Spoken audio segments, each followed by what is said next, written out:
महत्त्वाची सूचना शेतकरी बांधवांसाठी.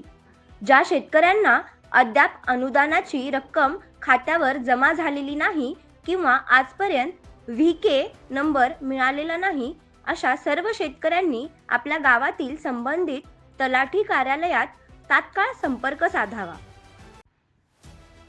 व्हीके नंबर म्हणजे शासनाकडून तयार होणारा व्हेंडर कोड, ज्याच्या माध्यमातूनच अनुदानाची रक्कम थेट बँक खात्यात जमा केली जाते.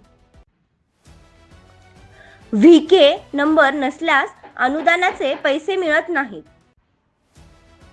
तलाठी कार्यालयात संपर्क साधताना आधार कार्ड, बँक पासबुक आणि 7/12 उतारा सोबत न्यावा. सर्व शेतकऱ्यांनी ही सूचना गांभीर्याने घ्यावी. एकमुख न्यूज चॅनलला सबस्क्राईब करा. संपादक वैजनाथ धोंडोपंत, काप्रतवार.